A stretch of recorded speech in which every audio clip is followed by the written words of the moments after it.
Здравствуйте! В эфире информационный выпуск Амшикшара. И сегодня в выпуске.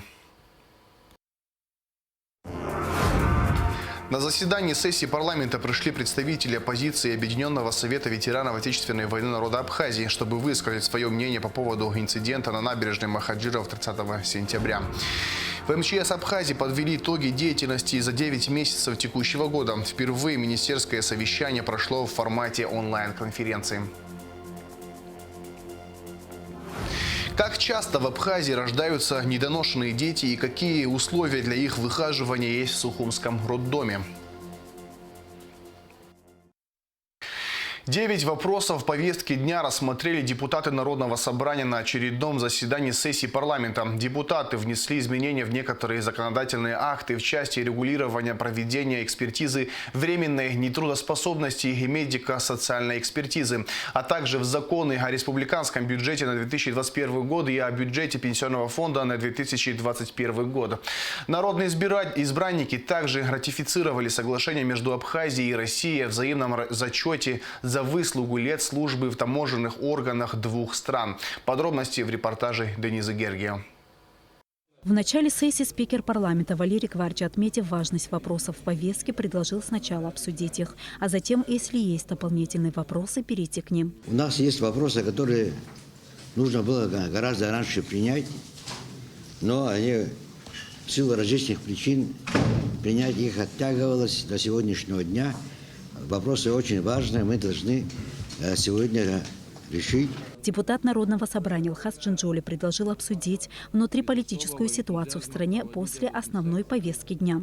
Депутаты не возразили, начали с обсуждения законопроекта о внесении изменений в некоторые законодательные акты Республики Абхазия в части регулирования проведения экспертизы временной нетрудоспособности и медико-социальной экспертизы. Депутаты приняли его в третьем окончательном чтении.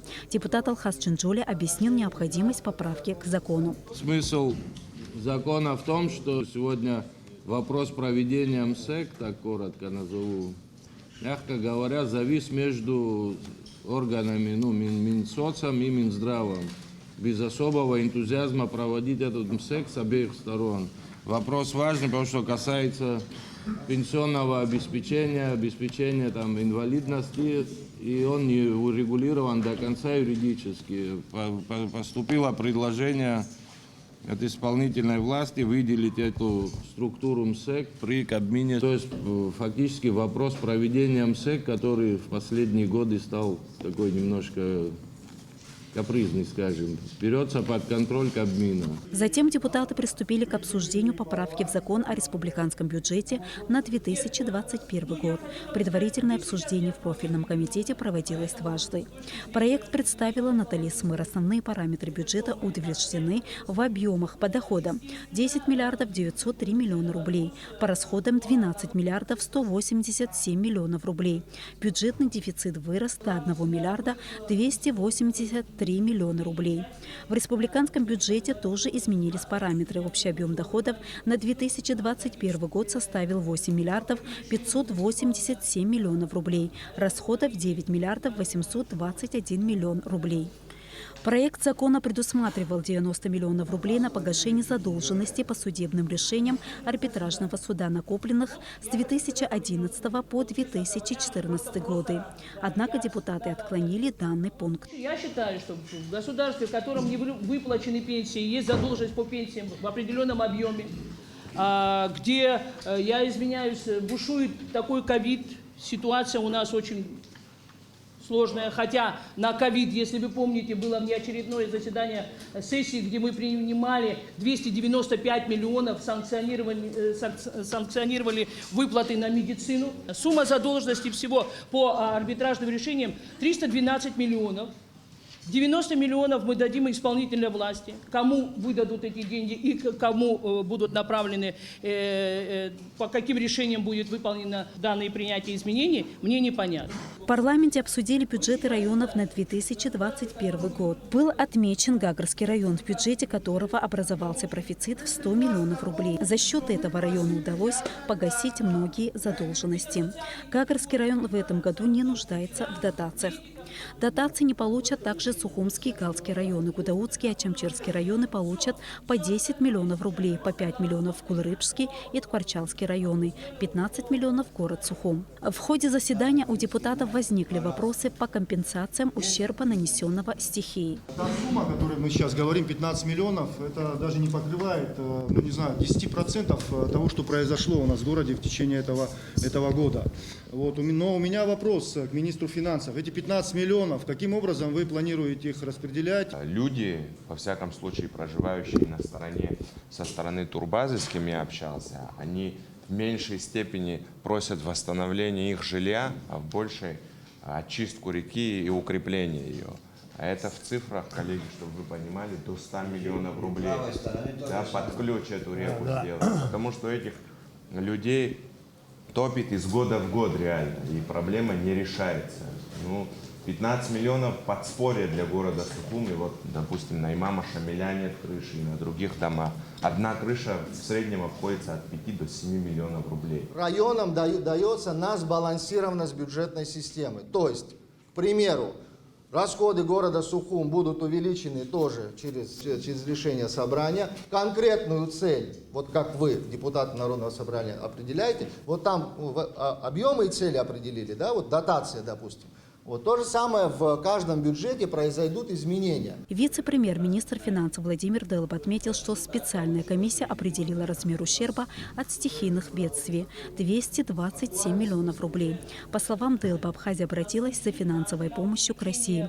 Вопрос рассматривается в данное время. В ходе заседания у Валерия Акарба возникли вопросы к вице-премьеру-министру финансов Владимиру Делба.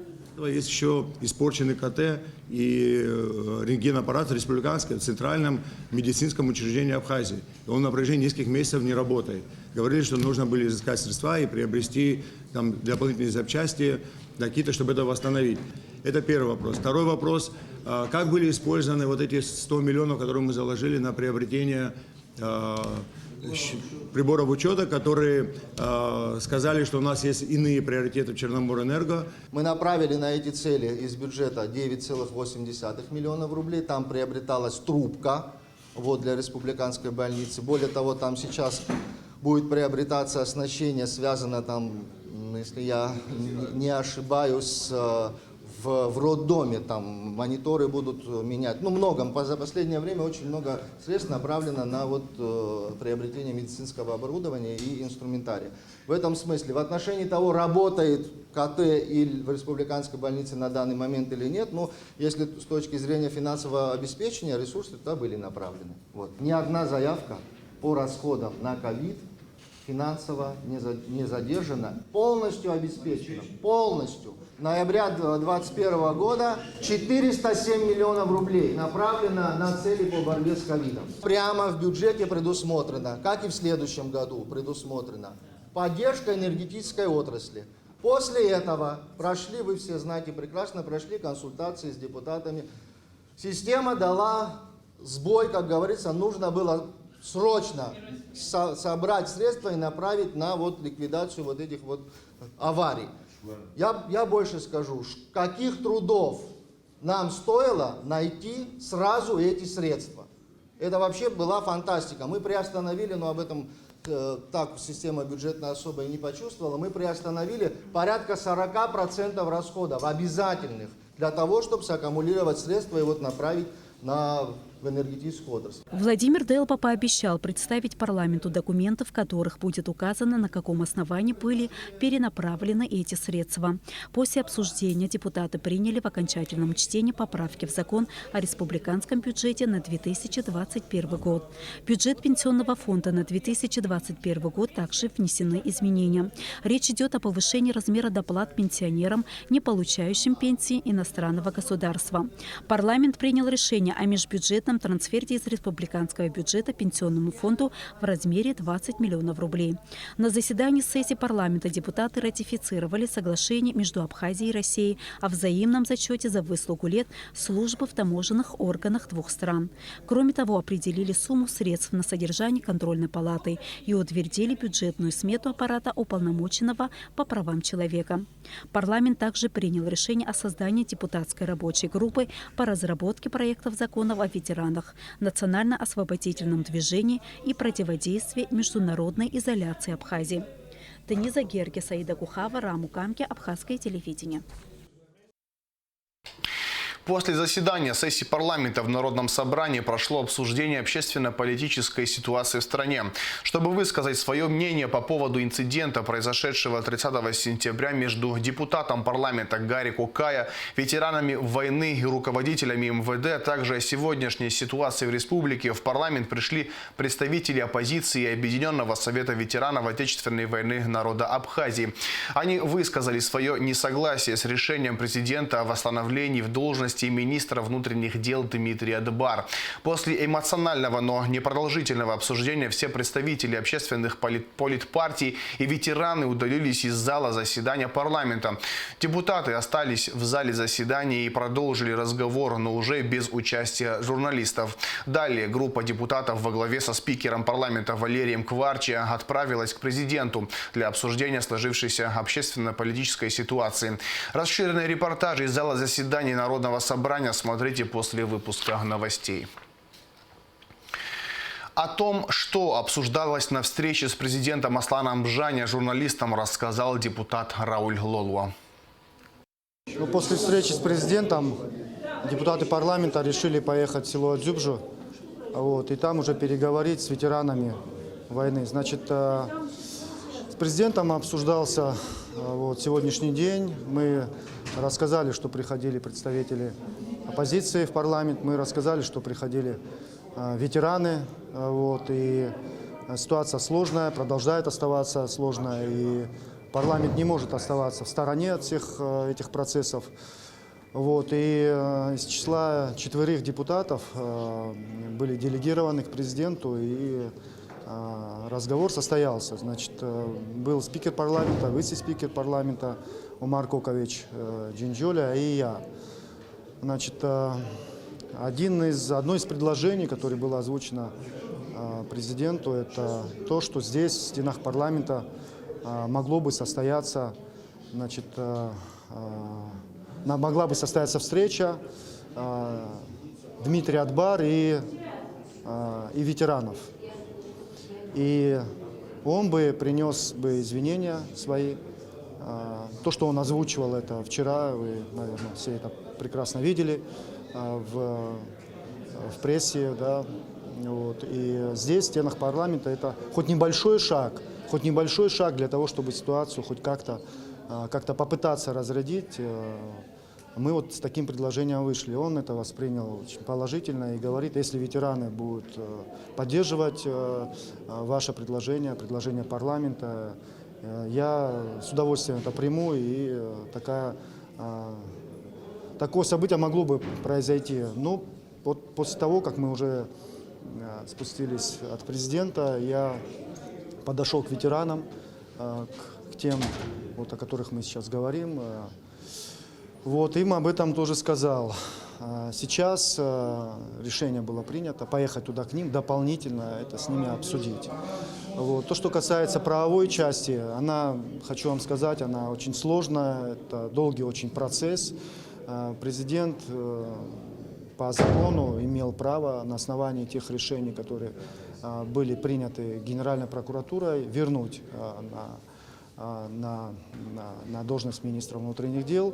Но мы все-таки стараемся и надеемся, что все-таки сможем мы удержать все это в правовом поле. И тот митинг, который назначен на завтра, здесь, видите, уже стоит вопрос о нашем будущем, нашей государственности. Все очень сложно и напряжено. Да? И, конечно, мы не хотели бы, как депутаты парламента, чтобы этот митинг произошел. И вообще, конечно, не хотели бы, чтобы эта ситуация в таком виде она была. Но то, что есть, то есть. И с этим приходится нам сейчас работать. И очень сложно. И проявлять дипломатию. Принятие решения о поездке в Адзюбжу было принято практически всем парламентом. Мы будем стараться это сейчас сделать. Посмотрим. Кто поедет? Едет спикер, вице-спикеры. Едет большая часть парламента. И, насколько я понимаю, так, по крайней мере, мы отсюда вышли. Сотрудниками службы госбезопасности совместно с представителями Черноморэнерго и Госстандарта в селе Адзюбжа Чимчирского района на территории тепличного хозяйства была выявлена действующая майнинговая ферма. Об этом сообщается на сайте СКБ Абхазии. Владельцем фермы представился Беслан Киут. В рамках реализации поручений президента Республики Абхазия и Кабинета министров Республики Абхазия о запрете осуществления на территории Республики Абхазия деятельности по майнингу криптовалюты в связи с ограниченностью ресурсов электроэнергетической системы Республики Абхазия 2 ноября 2021 года сотрудниками Службы государственной безопасности Республики Абхазия совместно с представителями РУП Черноморэнерго и Государственного комитета по стандартам, потребительскому и техническому надзору проводились мероприятия по выявлению объектов потребления электроэнергии и их отключения от сети. По результатам проведенных совместных мероприятий в селе Адзюбжа Ачимчирского района была выявлена действующая майнинговая ферма на территории тепличного хозяйства, владельцем которой представился Киут Беслан Заурович. В ходе осмотра указанного объекта были зафиксированы аппараты по добыче криптовалюты в количестве 77 единиц различной модификации, незаконно подключенных к трансформатору вышеуказанного хозяйства. Впоследствии выявленная майнинговая ферма была демонтирована, аппараты помещены на склад временного хранения Государственного комитета по стандартам, потребительскому и техническому надзору. К другим новостям. В середине ноября ожидается поставка еще одной партии вакцины «Спутник Ви», сообщил министр здравоохранения Эдуард Будба на совещании с главврачами медучреждений и эпидемиологами. Во встрече также принял участие генеральный директор компании «Амобайл» Борис Барцыц, который проинформировал, что в течение нескольких дней работа по созданию платформы для выдачи вакцинированным гражданам электронной версии сертификата вакцинации будет завершена.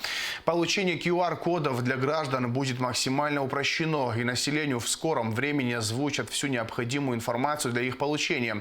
На совещании было отмечено, что темпы вакцинации по-прежнему низкие. На 3 ноября в Абхазии от коронавирусной инфекции провакцинировались 10 443 человека. Из них спутником Ви 6,5 тысяч, спутником Лайт 3943 человека.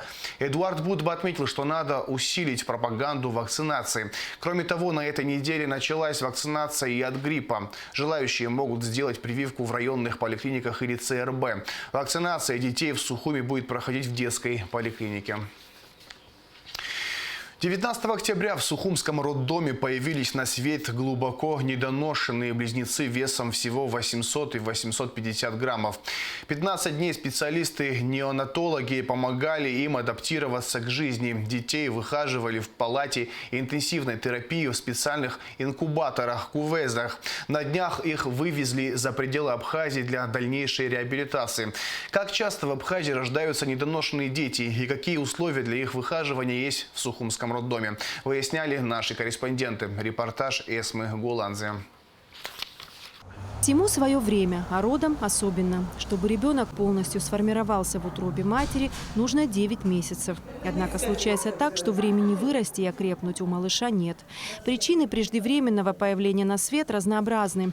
Патологическое течение беременности, болезни, физические и психические травмы. Самые тяжелые случаи, когда дети рождаются до 28 недель с весом меньше килограмма, что и произошло в Сухумском роддоме. Женщина на экстремальном малом сроке беременности, это была беременность 26 недель, и, к сожалению, процесс преждевременных родов остановить уже было невозможно, потому что была активная родовая деятельность, и мы вынуждены были ее роды разрешать. Но родились у нас 2 мальчика, 800 грамм и 850 грамм. Дети эти считаются с экстремально низкой массой тела. Малышей поместили в специальные инкубаторы, кувезы, с заданными температурой и влажностью воздуха. Здесь младенцы находятся в условиях, максимально приближенных к внутриутробным. Дети, у которых отсутствует или слабо выражен сосательный рефлекс, получают пищу через зонд. Мы их отреанимировали, перевели Это с родзала перевели их в палату интенсивной терапии. И начали заниматься ими уже здесь. Посадили их сразу на аппарат дыхательный, для того, чтобы привести дыхательную систему в норму. И дальше уже по плану проводилось лечение. Выхаживать глубоко недоношенного ребенка – тяжелый труд, ведь врачам нужно наверстать упущенные недели и даже месяцы внутриутробного развития. Колоссальный труд вложили в этих детей наши неонатологи. У этих детей был круглосуточный пост неонатолога, реаниматолога, 2 медицинские сестры, ну, естественно, санитарки и так далее. Эти дети у нас были обследованы, насколько это возможно. Им была произведена консультация смежных специалистов, УЗИ, рентген. На днях детей вывезли за пределы Абхазии для дальнейшей реабилитации. Недоношенный ребенок обычно выхаживается в роддоме не больше 7-10 дней. Затем начинается второй этап. У нас нет второго этапа выхаживания новорожденных, и мы вынуждены прилагать большие усилия для того, чтобы дети переводились в сопредельные государства. Иногда они бывают там до 3 месяцев в детских больницах находятся. Вот. Но сейчас, особенно в связи с ковидом, детская больница наша не может принять у себя таких малюсеньких детишек и оказать им достойное такое сопровождение. Вот в этом наши трудности. Неонатолог – сложная профессия. В некоторых случаях именно от этого специалиста зависит то, как будет расти и развиваться малыш. При сложных родах и врожденных патологиях неонатолог способен сохранить жизнь ребенка. Я хочу попросить неонатологов молодых.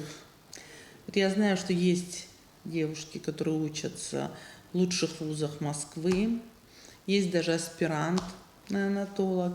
Я хочу с удовольствием пригласить их в наш коллектив, дружный, большой. Пусть вливаются, пусть помогают своей родине, пусть поработают с нами. Частота рождения недоношенных детей во всем мире составляет около 5%. Сухумский роддом не является исключением. Не могу сказать, что это обычная история, но и тем не менее немало было у нас случаев рождения детей с экстремально низкой массой тела. В этом году у нас было 4 случая. В прошлом году у нас было 5 случаев. Самый маленький вес, который мы здесь выхаживали, это было 600 грамм. Это я вам говорю те случаи, которые закончились благополучно. Недоношенность – это не всегда история о болезнях и слабости. Зачастую эти дети спустя время догоняют сверстников в развитии и в дальнейшем ничем не отличаются от них. Мы желаем, чтобы и у наших новорожденных все было так же хорошо. Эсма Гуланзе, Алексея Гухава, Инала Гухава, Абхазское телевидение. В МЧС Абхазии подвели итоги деятельности за 9 месяцев текущего года. Впервые министерское совещание прошло в формате онлайн-конференции. Подробности в репортаже пресс-службы МЧС. В МЧС Абхазии подвели итоги деятельности ведомства за 9 месяцев текущего года. Впервые министерское совещание прошло в формате онлайн-конференции. Руководители районных подразделений и профильных управлений вышли на связь с центральным аппаратом посредством одной из цифровых платформ. По словам министра, генерал-лейтенанта Льва Квициния, данный формат станет постоянным, учитывая оперативные возможности, которые предоставляют современные цифровые платформы, а также исходя из сложившейся в стране эпидемиологической ситуации. Руководители управлений районных подразделений отчитались перед министром за прошедшие 3 квартала 2021 года. Минувшие 9 месяцев оказались крайне напряженными как по числу выездов на ликвидацию чрезвычайных ситуаций, так и по количеству пострадавших и погибших. По основным статистическим параметрам картина выглядит следующим образом. Общее число реагирования на чрезвычайные ситуации составило 2370, общее число пожаров и загораний – 822. В огне погибли 5 человек, спасен 1. За 9 месяцев в горах произошли 72 чрезвычайные ситуации, 37 человек спасены. Обнаружены тела 3 погибших, 1 человек пропал без вести. На водных объектах республики спасены 17 человек, 16 утонули, тела 2 утонувших найти не удалось. Сотрудники медуправления МЧС доставили в Гудаутский ковидный госпиталь 35 больных коронавирусом, 10 человек были вывезены в больницы Краснодарского края. В течение 9 месяцев этого года спасатели 204 раза выезжали для устранения последствий непогоды. Для сравнения, в 2020 году подобных выездов было лишь 21. В этом году на учебу в профильные вузы МЧС России направлены 11 курсантов из Абхазии. Еще двое, и это впервые, поступили в Ярославский государственный медицинский университет. По словам министра Льва Квициния, в числе наиболее сложных, потребовавших особых усилий личного состава и мобилизации существующих в ведомстве резервов, стали ситуация с тушением лесных пожаров в начале года в окрестностях Гагры, поисково-спасательные операции в верховьях реки Восточная Гумиста, а также крайне тяжелая ситуация на море в период летнего курортного сезона. Такого количества утонувших на водных объектах в республике не было давно. МЧС Абхазии в тесном контакте с сопредельными министерствами разрабатывает предложения по внесению изменений в законодательство относительно упорядочения деятельности туристических групп, определения безопасных маршрутов в горной части Абхазии, а также ужесточения ответственности за нарушение правил безопасности. Касаясь текущих вопросов в деятельности спасательного ведомства, министр особо акцентировал внимание своих подчиненных на подготовке к зимнему отопительному сезону. В этой связи руководителям районных подразделений надлежит в кратчайшие сроки составить списки одиноких граждан пенсионного возраста, чтобы по мере необходимости оказывать им посильную физическую помощь в преддверии и в течение всего зимнего периода. Все оперативные подразделения МЧС должны перевести спецтехнику в режим работы в зимний период. Особое внимание машинам с повышенной проходимостью на период выпадения обильных осадков и в случае проведения экстренной эвакуации граждан.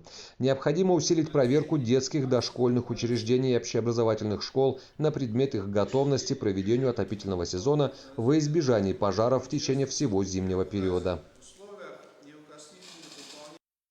В связи с обводом водопроводной трубы диаметром 200 мм, который создает технологическую помеху для укладки нового ливневого коллектора по улице Лакоба, 3 ноября с полуночи до 20 часов часть Сухума осталась без подачи питьевой воды. О проводимых работах нам рассказал начальник Сухумского водоканала Даур Пачкория.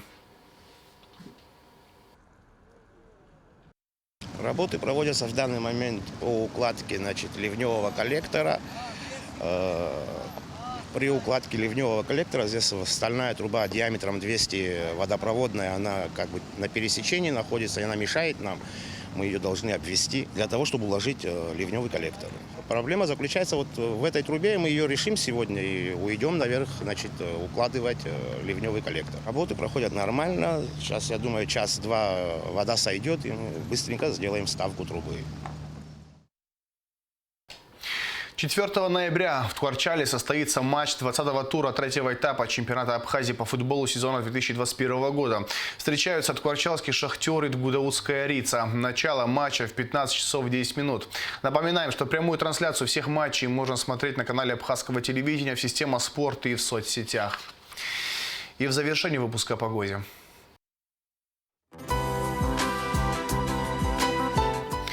По сообщению гидромедцентра, в четверг, 4 ноября, в Абхазии ожидается облачная погода с прояснениями. Ночью местами возможен слабый дождь, днем без осадков. Температура воздуха ночью 8-13, днем 15-20 градусов тепла. Температура морской воды плюс 19 градусов.